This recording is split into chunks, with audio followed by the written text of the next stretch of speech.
Okay, in today's video, y'all, we're going to tackle the 4 most common oil leaks on these 2002 to 2006 Honda CR-Vs with the 2.4 liter. Those 4 gaskets being the VTEC solenoid gasket. There's a front VTEC solenoid gasket that's behind the power steering pump.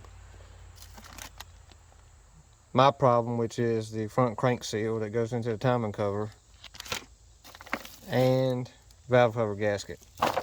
All 4 of these were purchased for about $75, so we're going to get this thing sealed up today and solve this oil leak.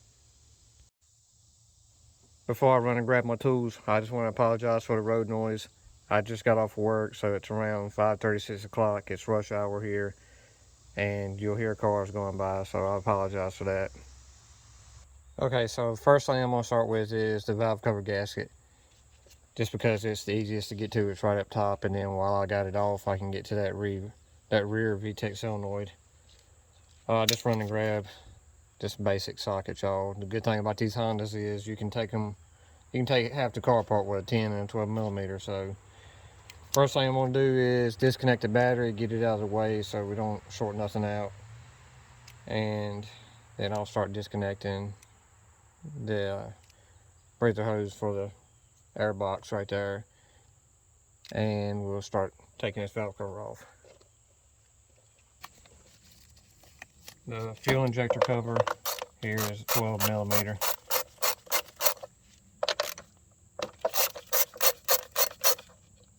We can get it broke loose and out of the way.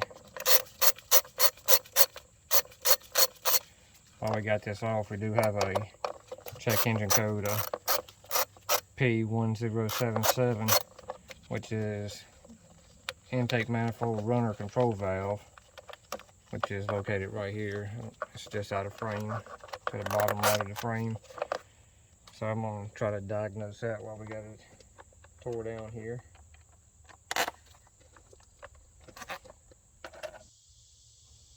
Since I'm going to be diagnosing the intake runner control valve, I'm going to go ahead and just get this air box out of the way too. Go ahead and give everything a good cleaning. Luckily it looks like I don't have to put an air filter in it because this one looks fairly new. So I might just blow that out with the air nozzle and save a few dollars there.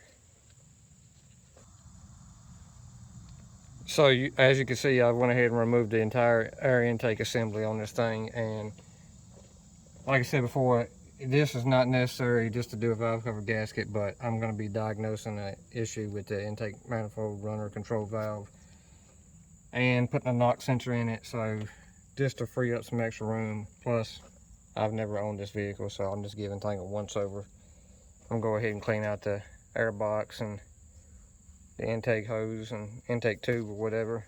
Make sure that's good to go. So now we can move on to removing this valve cover. While I'm in here, I'm going to pull the plugs too and check the plugs, since these two coil pack nuts right here, coil pack cover nuts, they actually hold down 2 of the coils. So I'm going to remove the plugs and give them a look, see what they look like while I'm in here. Might as well do a full tune-up on this thing. That way when cold weather rolls around, we don't have to be out here screwing around with this thing.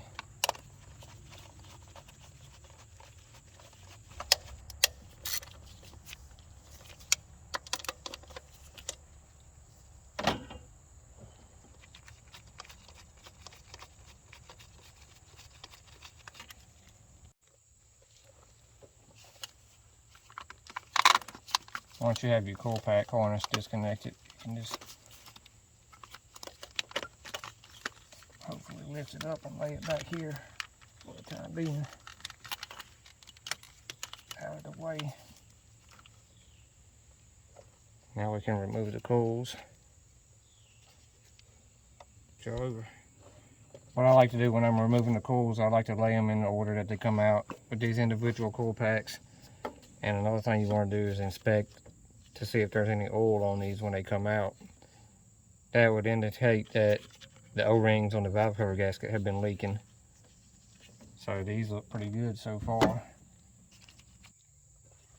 There's also a 10mm bolt that holds the power steering hose bracket to the valve cover here. We'll go ahead and disconnect that and get it out of the way. Now, before I pull the valve cover off and expose the top side of the engine to any debris, I'm going to go ahead and check these plugs.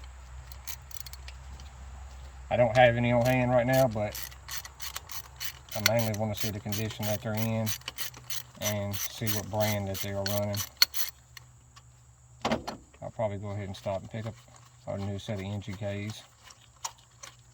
Still got to get the oil change stuff. The oil was recently changed on this vehicle less than 1,000 miles ago, but I'm sure it was just some cheap quick lube special. The old lady hollered and said dinner's ready, so it might be a little darker when I come back out. We'll get back to this in a second. Okay, now that I've got all the nuts removed off the top of the valve cover, I'm going to go ahead and pop these grommets off so they don't fall down into the engine when I lift this valve cover up. And the valve cover gasket kit does come with new grommets and O-rings for the spark plug tubes. So it's a all-in-one kit. It's like $45 for the kit. And I'll go ahead and remove the dipstick as well. And before I go ahead and lift the valve cover off, I just went ahead and unsnap the throttle cable and the cruise control cable. They're just snapping these two clips right here. There's two clips here and two right here. You just lay them to the side and make sure you don't have any debris that's going to fall down in the front of the engine right here. As you can see, mine's got a bunch of gunk, but I've scraped it away the best I can. And we'll just go ahead and lift this valve cover off. Okay, y'all, it got dark on me last night, so it's a different day. I went ahead and finished up the valve cover and the rear VTEC solenoid gasket last night. You really couldn't see much because it was dark. You didn't miss much of anything besides me cussing mosquitoes. There's tons of videos out there on YouTube about those rear VTEC solenoids. So if you're missing that information, just do a simple search for that. You can find a ton of videos on that. So what's left for today is I got the power steering pump removed. I need to remove this tensioner here to get access to the front VTEC solenoid, which is right there. It's not like so much as a solenoid, it's just a cover. So we're going to take that off, change that gasket, and then we'll move on to the front crank seal. Quick update for y'all. I went ahead and removed the passenger side motor mount as well as the belt tensioner in order to access that gasket there. That's part of, this is one thing I hate about, when people neglect a small oil leak, it just turns into a gigantic mess. Especially when it's near a belt and it can sling it everywhere. I mean, this thing could have been addressed a long time ago and the vehicle wouldn't be caked in grease like this. But like I said, I went ahead and took off the motor mount as well as the tensioner. I'm gonna go ahead and clean those up real good. See if I can't spray some WD-40 in the backside of that tensioner. Because I did not purchase that. It's not bad yet, so I'm not gonna replace it unless it needs to be replaced. I'm gonna go ahead and knock this cover off. First, I'm gonna clean this area up. Take that cover off, put the new gasket on, start putting it back together.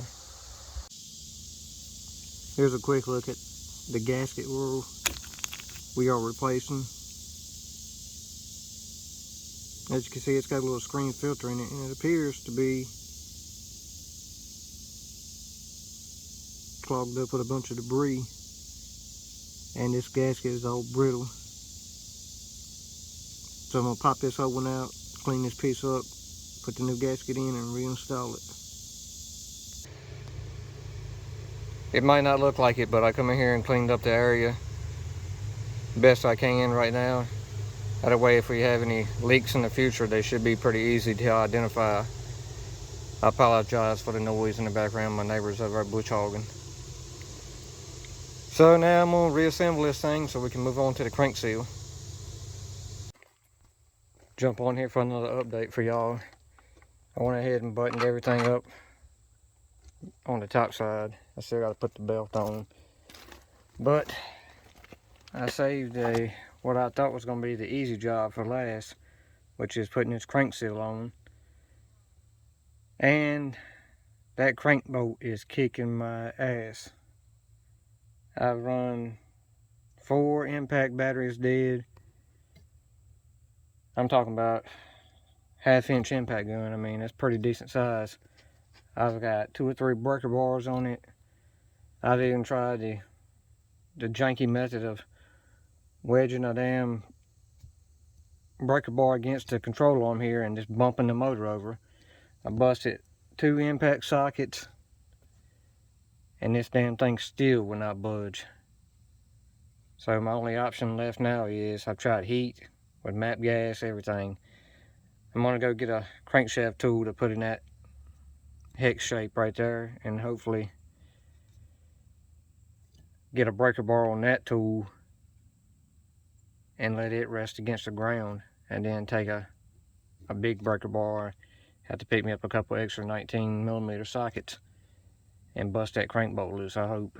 I don't know what else to do for it. I mean, my impact guns never had no issues breaking any stuck on fasteners off or anything like that, so it may be time for a new impact gun. I've had that one for a few years and I've used it and abused it, but that crank bolt is an absolute nightmare. So that has threw me way behind. So I spent the better part of an hour in here degreasing, scraping grease and cleaning up. I went ahead and bolted the stuff back up on the top side. Everything besides the belt is on.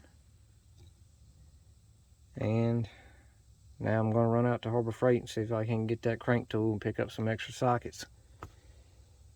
Oh boy, to be continued. Okay, so I went and got the tool from AutoZone. It comes in a little hard orange case like this. You can rent it and take it back, or keep it, whatever you want to do. All it is a hexagon shaped socket on a breaker bar that's made to fit into this crank pulley and hold the crank in position while you try to loosen that bolt. So what I'm going to do is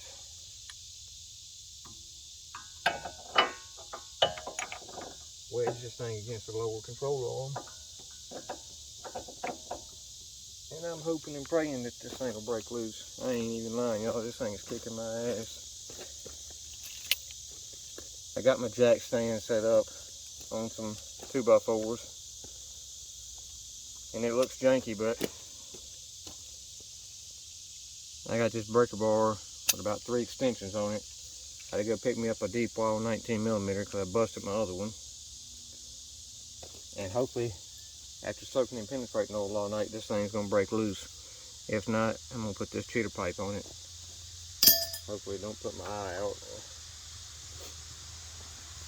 break something else.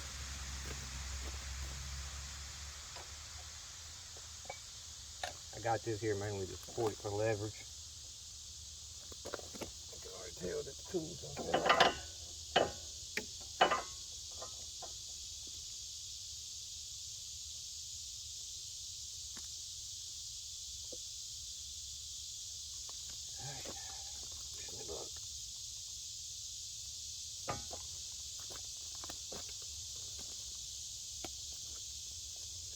I ain't never seen a bolt be on there that tight, y'all.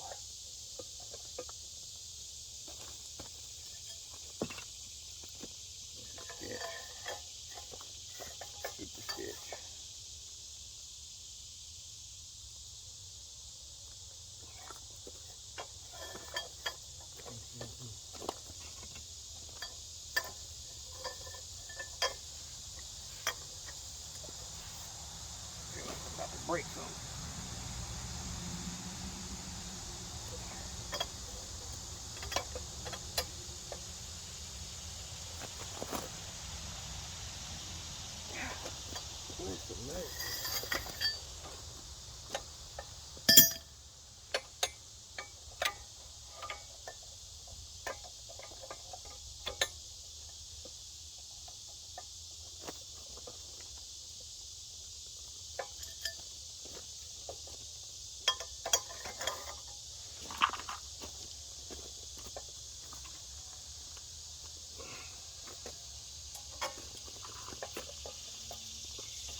Okay, y'all, I finally gave up on that crank bolt. I done broke a breaker bar, 2 extensions, a couple impact sockets, done burned up my impact gun.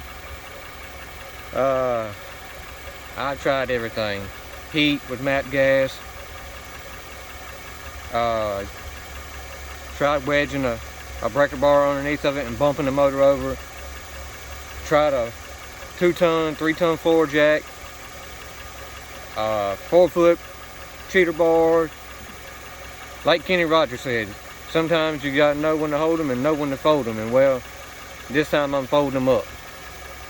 A buddy of mine, he claims he's got a badass impact gun, so I got it put back together to where I can ride it over there, and I'll leave this plastic trim off. But the good news is, I've been sitting here watching it for a couple minutes, and I think the main source of the oil leak was coming from those VTEC solenoid gaskets, because it used to trickle down the front side of the engine there, right behind the crank pulley, and then where the motor's angled backwards, it'd run across the lip of the oil pan and drip down right there.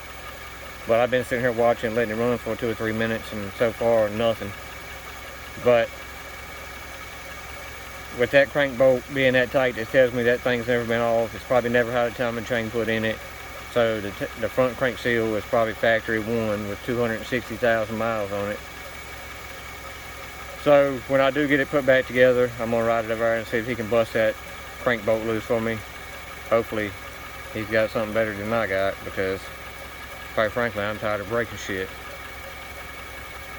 So that's gonna wrap it up for this video. I know this is a long drawn out process, but you better be ready for some cussing and fussing, some bloody knuckles, some broken tools.